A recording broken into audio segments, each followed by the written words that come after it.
ধুর বাবা, সেই সন্ধে থেকে এসে এখনো পর্যন্ত একটা মাছও পেলাম না। আবহাওয়ার যা অবস্থা, দুটো মাছ পেলে বাজারে বিক্রি করে কটা টাকা হাতে আসতো। বাড়ির মাথার চালটা অন্তত ঠিক করতে পারতাম। না না, এইভাবে ঝড়ের মধ্যে থাকা ঠিক হবে না। আমাকে তাড়াতাড়ি এখান থেকে চলে যেতে হবে। কিন্তু যা অবস্থা, মনে হচ্ছে আমার নৌকা আজকে উল্টে দেবে। যাই দেখি, ওই দূরের জঙ্গলের মধ্যে রাতটা কাটিয়ে দিতে হবে। আমি তারপর নৌকা টেনে নিয়ে জঙ্গলের ধারের পাড়ে যখন এসে পৌঁছালাম, তখন এত বীভৎস ঝড় উঠেছে, তার সাথে বাজের ডাক, ভয়ে আমার বুক শুকিয়ে গেল। আমি নৌকাটাকে কোনো মতে সেখানে বেঁধে রেখে জঙ্গলের মধ্যে ঢুকে গেলাম। বাবারে বাবা, কি কুক্ষণে যে আজকে এসেছিলাম কে জানে।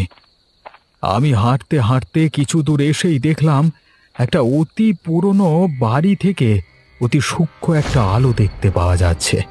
আমি ব্যস্ত হয়ে সেদিকে ছুটে গেলাম। না না, এটা তো কোনো মানুষে থাকা ঘর বলে মনে হচ্ছে না। তাহলে? প্রচণ্ড সন্দেহ হলো আমার। কেমন একটা গন্ধ, গুমোট পচা, আমার নাকে আসছে অনেকক্ষণ ধরে। কিন্তু জঙ্গলের মধ্যে এ ধরনের গন্ধ অস্বাভাবিক। আমি চুপচাপ কিছুক্ষণ দাঁড়িয়ে রইলাম, কেউ যাতে কোনো রকম বিরক্ত না হয় তাই আর ডাক দিলাম না। হঠাৎ করে শুনতে পেলাম একটি ধাতব শব্দ, কেউ যেন কিছু কুপিয়ে কাটছে। কি ব্যাপার? এই শব্দটা কিসের? আমি ধীরে ধীরে সেখানে এগিয়ে গেলাম।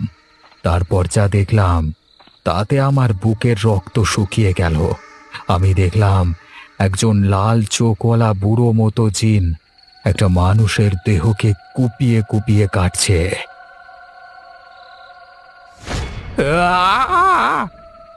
চিৎকার করি বুঝতে পারলাম সেই জিন তার কাজে বাধাপ্রাপ্ত হয়েছে।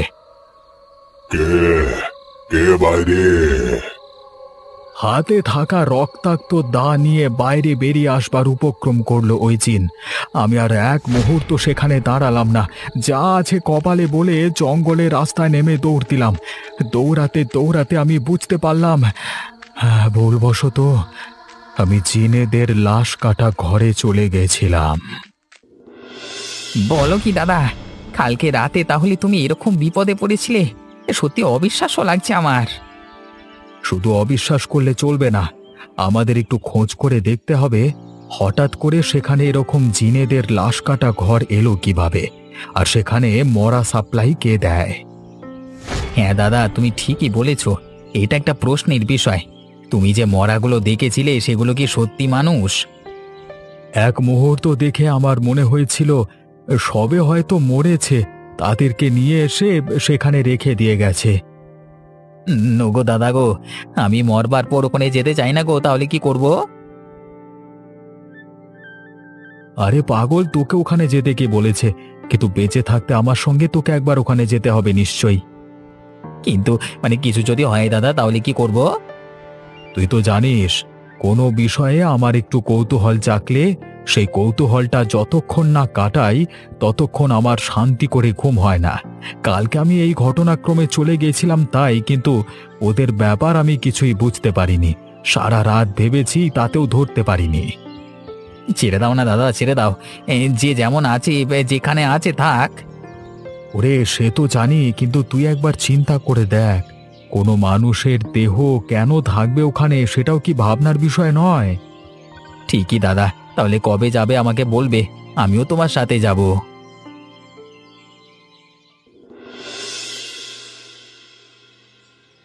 দেখুন না ডাক্তারবাবু, আমার কোনো কথা ঠিক মতো শোনে না।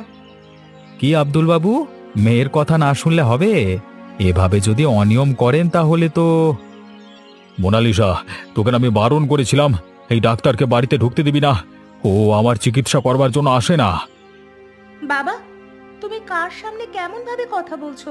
অন্তত কথাবার্তাগুলো তুমি তো একটু ঠিক রাখো। আরে না না, ঠিক আছে, উনি যা বলছেন বলতে দিন, আমার কোনো অসুবিধা নেই। আমরা ডাক্তার হয়েছি, আমাদেরকে কত কি সহ্য করতে হয়। ডাক্তার না চাই। তা আপনি ওষুধপত্র ঠিকঠাক খাচ্ছেন তো, নাকি সেগুলো অনিয়ম করছেন?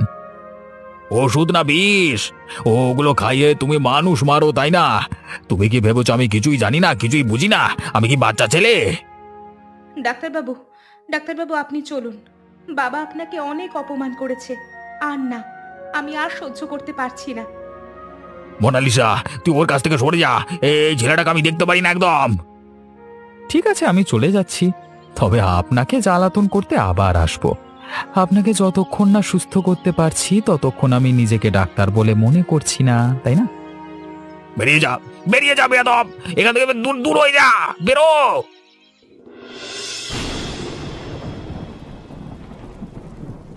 ইস, বৃষ্টিটা এমন ভাবে আজকে নেমেছে, আজকে না বের হলেই ভালো হতো।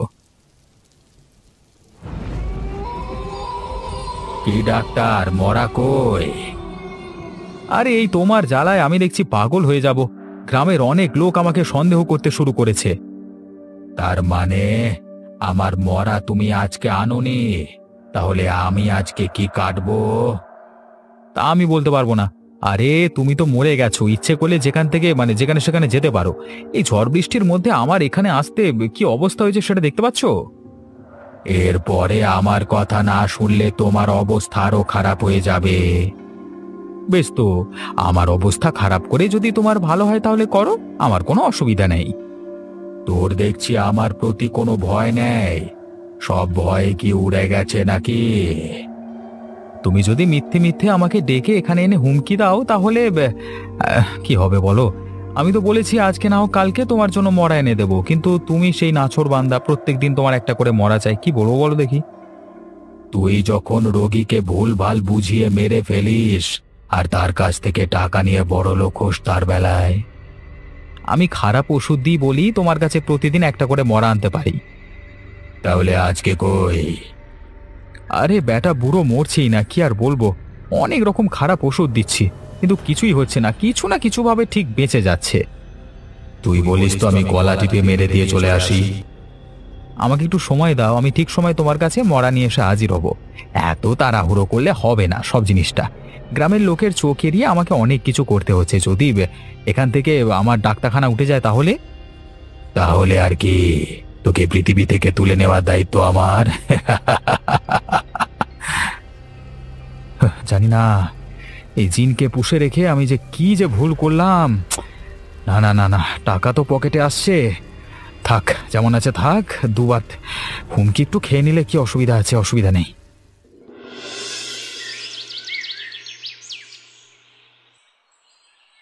এই তুমি সব কথাতে আমাকে না করো কেন বলো তো? এখন কি তোমার কথা আমাকে শুনে চলতে হবে নাকি? তুমি যতই না বলো, আমি যখন যাব বলেছি তখন যাবই।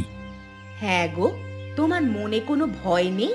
কাজীদা কোথায় কি দেখে এসেছে, তুমি তার জন্য আজকে রাতে ওই জিন ধরতে যাবে? তোমার কি মনে ভয় ডর নেই? আরে আমি কি একা যাচ্ছি নাকি? আর ধরো যদি সেই জিন আমাদের গ্রামবাসীদের কোনো ক্ষতি করে তাহলে তো আমাদের আগে থেকে সতর্ক হতে হবে। সে তুমি সতর্ক হও আর যাই হও, তুমি এখান থেকে কোথাও যাবে না। আমি তোমার কথা শুনতে রাজি নই। আমি আজকে রাতে যাব, তাতে তুমি যদি আমার উপর রাগ করো তাতেও আমার কিছু করার নেই। তুমি আমার কথাটি একটিবার ভেবে দেখছো না? যদি তোমার কিছু হয়ে যায়, কিছু অঘটন ঘটে, তাহলে আমি কি নিয়ে থাকবো? সবই বুঝছি, কিন্তু যদি কালকে কাজী দাও সেরকম কিছু দেখে থাকে তাহলে জানবে আমাদের আরো বিপদ। আমাদের বিপদ কেন হতে যাবে? আমরা কি কারোর কোনো ক্ষতি করেছি? কিন্তু কেউ যদি আমাদের ক্ষতি করে তাহলে তো সাত পাঁচ আর ভাববে না, ক্ষতি করি তবে ছাড়বে। আরে কাজীদা তো এটাও বলেছিল যে সে নাকি দেখেছে সদ্য মরা জ্যান্ত লোকের লাশ। তার মানে এটা বুঝে নিতে হবে কেউ বা কারা এসব লাশ ওখানে দিয়ে আসে। তাহলে কিছু বুঝলে? আমি কিচ্ছু বুঝতে চাই না, তোমার যা ইচ্ছা তুমি করো, কিন্তু খুব সাবধানে করবে। তুমি ছাড়া আমার আর কেউ নেই, আমার কথা একটু মাথায় রেখো দয়া করে।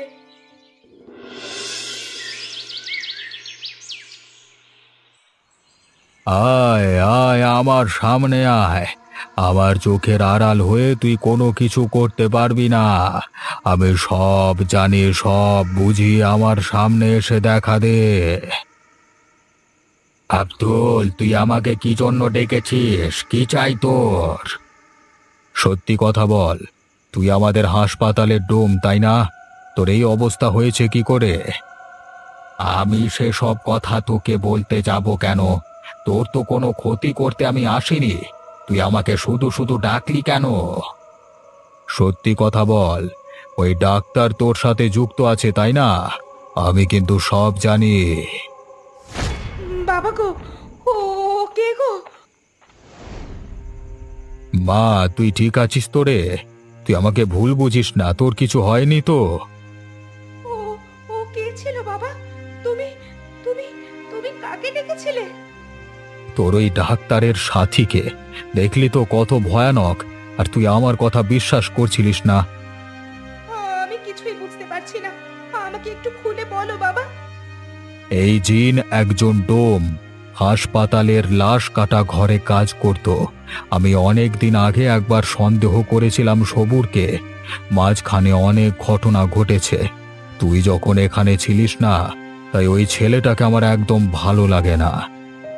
কি ঘটেছে আমাকে বলো, আমিও জানতে চাই। কিন্তু তুই কি আমার কথা বিশ্বাস করবি? আমার সব কথাই তো তোর মিথ্যে বলে মনে হয়। তোমার সব কথা আমি বিশ্বাস করব, তুমি আমাকে বলো বাবা, কিচ্ছু লুকিও না। ঠিক আছে, তাহলে শোন বলি। এখানে তো চলে এলাম। ডাক্তারবাবু, ডাক্তারবাবু কোথায় গেলেন? কাউকে দেখতে পাচ্ছি না কেন? তুমি এখানে চুপ করে বসো তো, আমি এদিক ওদিক একবার দেখে আসি। মনে হচ্ছে এখানে কার গলার শব্দ শোনা যাচ্ছে। এই সময় কেউ থাকবে তো? আচ্ছা, ওইদিকে আলো দেখা যাচ্ছে, একবার গিয়ে দেখি তো। আপনি ভুল করছেন। সব ধর্মের মানুষের একটা রীতিনীতি আছে। এইভাবে মৃতদেহের মধ্য থেকে সমস্ত জিনিস আমি চুরি করে নিতে পারি না। তাদের পরিবারের লোকেরা তাহলে আমাকে কি বলবে? শোন, বেশি জ্ঞান না দিয়ে যে যে জিনিসগুলো দিতে বলছি, ওই দেহটা থেকে খুলে সেগুলো সব আমাকে দে। সব দিয়ে দে আমাকে, আমি বিক্রি করব। আরে টাকা হলে আমরাও বাঁচি, আর তোকেও তো আমি ভাগ দেব, কোনো চিন্তা নেই। তবে একটা কথা, তোকে মুখটা কিন্তু বন্ধ রাখতে হবে। না সাহেব, আমি এসব পাপ কাজ করব না। মরা মানুষকেও যদি আমরা লুটে খাই, তবে আমরাও মানুষ নই। ওপরে একজন বসে আছেন, তিনি সব কিছু দেখছেন। তিনি কোনোদিন ক্ষমা করবেন না। তোদের মতো ডোমরা অত বড় কথা বলিস কেন রে? সেই থেকে তোকে আমি বুঝিয়ে আসছি, তুই আমার কথা বুঝলি না, তাই তো? তোকে আমি বাঁচিয়ে রাখবো না, শেষ করে ফেলবো তোকে। আল্লাহ, আমি কি দেখলাম? না না, এখানে দাঁড়িয়ে থাকলে হবে না, পালিয়ে যাই এখান থেকে। ওরে বাবা, কে কে ওখানে?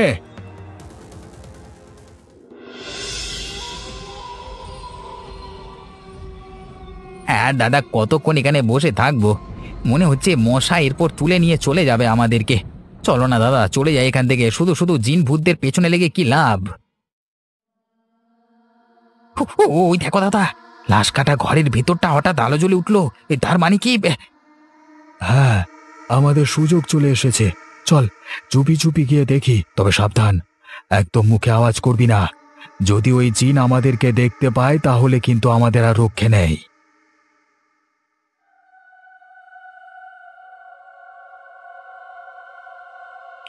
এটা কি হলো দাদা? ঘরের মধ্যে তো কাউকে দেখতে পাচ্ছি না। সেটাই তো রে, কিন্তু কালকে রাতে আমি ওখানে দেখেছিলাম ওকে। তাহলে আজকে কি হলো? এখানে কেন এসেছিস? তোদের কি চাই? ওরে বাবা রে দাদা, কে গো? পালাও দাদা, পালিয়ে চলো এখান থেকে। ছাড়ো, দয়া করে আমাকে ছেড়ে দাও। আমি আর কোনোদিন এখানে আসবো না। ভয় পেও না, আমি তোমাকে মারবো না। আমার কথা শোনো। তুমি কে, আর তুমি এখানে আসো কেন? আমি ছিলাম তোমাদের হাসপাতালের লাশ কাটা ডোম। সবুর ডাক্তার আমাকে দিয়ে খারাপ কাজ করাতে চেয়েছিল, কিন্তু আমি রাজি হইনি, তাই আমাকে মেরে ফেলেছিল।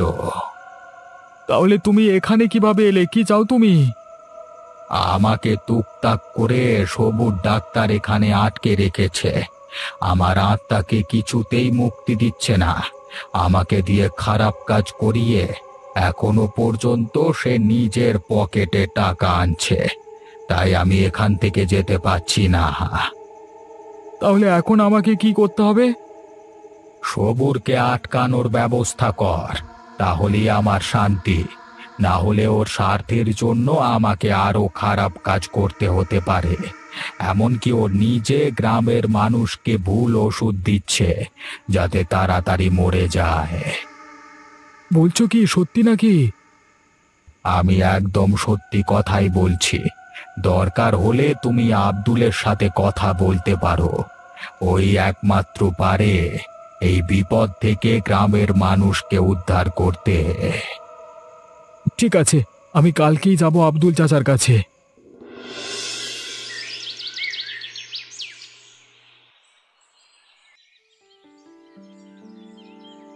কাজী দাদা, তুমি এ কি বলছো? সত্যি করে ওই জিন তোমাকে বাবার কাছে আসতে বললো? তুমি বিশ্বাস করো বোন, আমি এক বর্ণ মিথ্যে কথা বলছি না। কালকে রাতে আমার সাথে মুখোমুখি হয়েছিল, তখনই সে বলল আমাকে এসব কথা। এখন আপনি কি বলছেন চাচা? সে এক পবিত্র আত্মা ছিল, যতদিন বেঁচে ছিল নিজের কাজ সৎভাবে করেছে।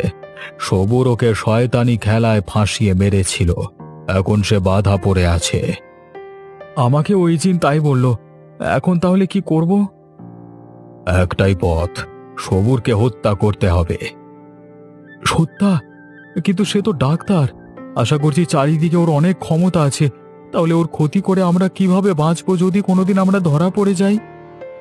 অন্য কোনো উপায় নেই বাবা? যদি আমরা কিছু করতাম, অন্তত ওর মুখ থেকে সত্যিটা বার করতাম। সবুর অনেক শেয়ানা।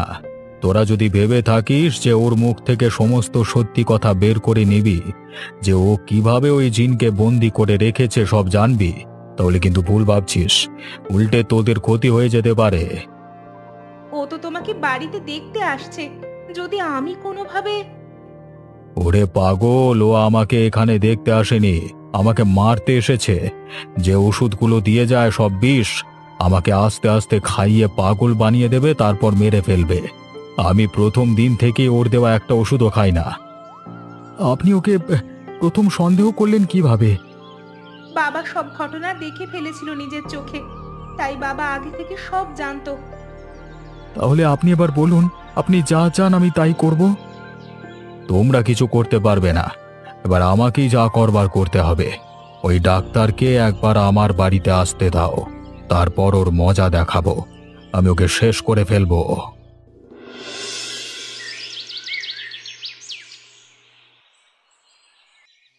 আমি আমি কিছুই করতে পারিনি পায়েল। জিনটা হঠাৎ করে কাজীকে টেনে নিয়ে গেল কুয়াশার মধ্যে। আমি সেখান থেকে দৌড়ে পালিয়ে বেঁচে ফিরেছি, না হলে হয়তো আজকেও আমি আর ফিরতে পারতাম না গিন্নি। আমি তোমাকে আগেই বলেছিলাম ওদিকে যেও না। জিনের লাশ কাটা ঘর, জঙ্গলের ভেতর পাপের জায়গায় পা দিলে কেউ ফিরে আসে না। আমি তো যেতে চাইনি গিন্নি, কিন্তু দাদাই তো আমাকে জোর করেছিল। আমি তারপরেও সেখান থেকে পালিয়ে আসতে চেয়েছিলাম, কিন্তু দাদা আমাকে কিছুতেই আসতে দেয়নি। এখন কি হবে বলো তো? ওর পরিবারকে আমি মুখ দেখাবো কি করে? কাউকে কিচ্ছু বলবার প্রয়োজন নেই। যা হয়ে গেছে চুপচাপ থাকো। বেশি কথা বলতে গেলেই তুমি দোষী হয়ে যাবে। আমি ভয় পাচ্ছি পায়েল, ঘুমাতে গেলেই কাজীর মুখটা ভেসে ওঠে। যদি জিন এবার আমাদের খুঁজতে আসে। হ্যাঁ গো, তুমি তো ঠিকই বলেছ। এবার যদি আমাদের ওপর ওই জিনের দৃষ্টি পড়ে, তোমাকে নিশ্চয়ই ও দেখেছিল। এবার আমাদের কি হবে বলো তো? হ্যাঁ, একটা কাজ করবে, এখান থেকে পালিয়ে যাবে। জিনের হাত থেকে পালিয়ে আজ পর্যন্ত কেউ বাঁচতে পেরেছে তুমি শুনেছো? অতএব এসব ন্যাকামোর কথাবার্তা আমার সামনে বলবে না। আমার একদম ভালো লাগে না, বলে দিলাম। আমার কথা না শুনে এখন বিপদে পড়েছো, বোঝো কি হবে। আমার কিছুই মাথায় আসছে না, আমি যে কি করব কিছু বুঝতে পারছি না।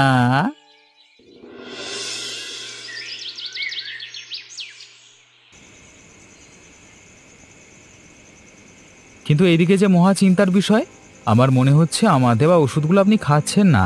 এইভাবে হলে তো আপনাকে সুস্থ করা আমার পক্ষে সম্ভব নয়। শরীর আমার ঠিকই আছে, কিন্তু মন অনেক কিছুই দেখেছে কিনা হঠাৎ করে, তাই জন্য আমার মন থেকে বের করতে পারছি না অনেক জিনিস। সেই নিয়ে সবসময় চিন্তিত থাকি আর কি। আপনি বয়স্ক মানুষ, এসব কল্পনা করবেন না। ওষুধ খাওয়াটা জরুরি। আর মনে যা আছে তা বের করে দিন, এসব ভাবনা চিন্তা করে লাভ নেই। সেই রাতের কথা তোমার মনে আছে, যখন তুমি ওই হাসপাতালের ডোমকে মেরে ফেললে? আপনি আপনি কি বলছেন? আমি তো কিছুই বুঝতে পারছি না। কোন ঘটনার কথা বলছেন আপনি? ভেবে দেখো একটু, নিশ্চয়ই জানতে পারবে। আর একটু ভাবো। না, আমি আর ভাবতে পারছি না। আপনি যদি দয়া করে আমাকে বিষয়টা বলতেন তাহলে খুব ভালো হতো নাকি, সময়টা বেঁচে যেত, তাই না? আমি দেখেছিলাম লাশ কাটা ঘরের সমস্ত ঘটনা। ওই ডোমকে তুমি হত্যা করেছিলে ওই রাতে, আমি নিজের চোখে দেখেছিলাম। আমি শব্দটা তাহলে সেদিন ঠিকই পেয়েছিলাম। আমার মনে হয়েছিল কেউ যেন আড়াল থেকে সমস্ত কিছু দেখে নিয়েছে। তাহলে তুই সেই ছিলিস। তাহলে তো তোকে আর বাঁচতে দেওয়া যাবে না। আপনার সাহস তো কম নয়, আমার সামনে আমার বাবাকে আপনি হুমকি দিচ্ছেন। আপনার লজ্জা করে না? লজ্জা আমার নেই রে, তোর বাবা আর বাঁচবে না, দেখ তবে। কি হলো, আমাকে ডাকলে কেন? তুই জিন ডেকেছিস, কিন্তু তুই আবার কিছু করতে পারবি না, সেই ক্ষমতা তোর নেই। দেখ তবে কিছু করতে পারি কিনা। এক্ষুনি একে হত্যা কর তুই, তারপর তোর সেই লাশের খিদে পূরণ কর, আর এক মুহূর্ত সময় নষ্ট করবি না। আমাকে ক্ষমা করবেন, ওর আদেশ আমি অমান্য করতে পারবো না, না হলে ও আমাকে অনেক কষ্ট দেবে।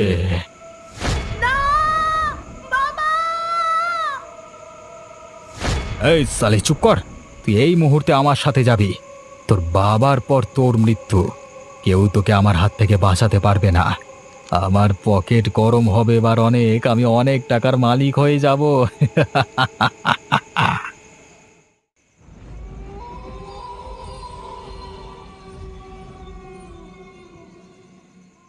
তুমি ফিরে এসেছো দেখে সত্যি বিশ্বাস হচ্ছে না দাদা। ওই জিন তোমাকে নিজের কাছে পেয়ে তার দুঃখের কাহিনী শুনিয়েছে, মানে এটাও কি হয় পৃথিবীতে? ওর চোখে একটা দুঃখ ছিল। আমি পালাইনি বলি হয়তো আমায় কিছু করেনি, আমাকে বিশ্বাস করে সমস্ত কথা বলেছে। সত্যি সৎ মানুষের সঙ্গে পৃথিবীতে কি এরকমই হয়? কালকে রাতে আমি তো পাগল হয়ে গেছিলাম, বারবার মনে হচ্ছিল তোমার আর খোঁজ পাবো না। এখন কি করবে, কিছু ভেবেছো? ওই জিনকে কিভাবে উদ্ধার করবে? ভাবছি, কিন্তু বুঝতে পারছি না কোথা থেকে শুরু করব। আমার মাথায় সমস্ত কিছু গোলমাল পাকিয়ে যাচ্ছে। আমি আজকে আব্দুল চাচার কাছে গেছিলাম। চাচা কি বললো? চাচা আগে থেকে সমস্ত কিছু জানতো, কিন্তু এতদিন চুপ করেছিল। উনি বললেন যে ও দাদা, দাদা দেখো এসে গেছে দাদা, এবার কি হবে? আমাদের যে মেরে ফেলবে দাদা।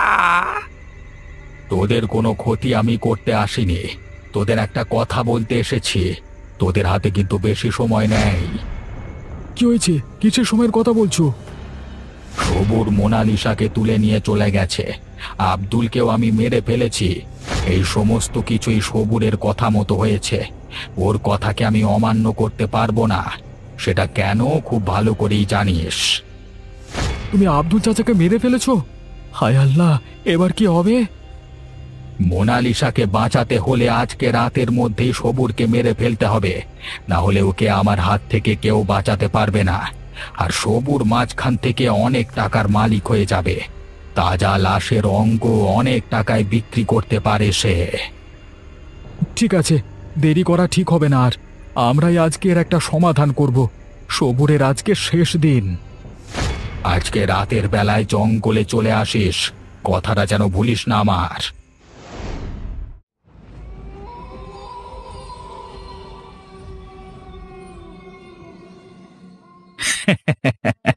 মোনালিসা, আর কিছুক্ষণ পরই তোর চোখের সামনে তোর বাবাকে কুচি কুচি করে কাটা হবে। তারপর দয়া করো, আমরা তো তোমার কোনো ক্ষতি করিনি, তাহলে আমাদের এত বড় শাস্তি কেন দিচ্ছ?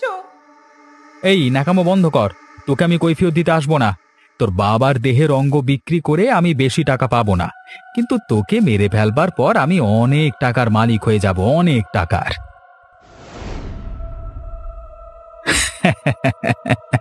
এই তো চলে এসেছে। এই, এবার তুমি কাঁদতে শুরু করো। মোনালিসা মরবার আগে একবার শেষ ধাক্কাটা পাক। শয়তান ডাক্তার, তুই মানুষের ক্ষতি করে বেড়াস? তোর সাহস তো কম নয়। তোকে আজকে শেষ হতে হবে। এই সমস্ত হত্যালীলা চিরদিনের জন্য বন্ধ করে দেব। সবুর কিছু বুঝে উঠে নিজেকে সামলাবার আগেই তারা দুজন মিলে সবুরের বুকে ছুরি গেঁথে দেয়। আর কোনো শব্দ করতে পারে না সে, নিমেষের মধ্যে প্রাণ হারিয়ে ফেলে। বাঁচালে, শয়তানটা মরে গেছে, এখন আর কোনো চিন্তা নেই। এবার তোমরা সারা জীবনের মতো মুক্ত, আর তোমাদের কেউ কোনো ক্ষতি করতে পারবে না। আমিও সারা জীবনের মতো মুক্ত। তোমরা তোমরা এখানে কিভাবে কিভাবে জানলে যে? ওই জিন আজকে এইমাত্র আমাদের কাছে গিয়েছিল। তোমাকে যে সবুর তুলে নিয়ে চলে গেছে সেই ঘটনা বলে তোমাকে বাঁচানোর জন্য অনুরোধ করে এলো। আমরা আর থাকতে না পেরে এখানে চলে এলাম। ভাগ্যিস ওই জিন ছিল, না হলে আজকে তোমাকে কেউ বাঁচাতে পারতো না মোনালিসা। দাদা চলো, আর দেরি করে লাভ নেই। এক্ষুনি আমরা চাচার মৃতদেহটাকে কবর দিয়ে দিই। আর এই জায়গায় থাকতে ভালো লাগছে না।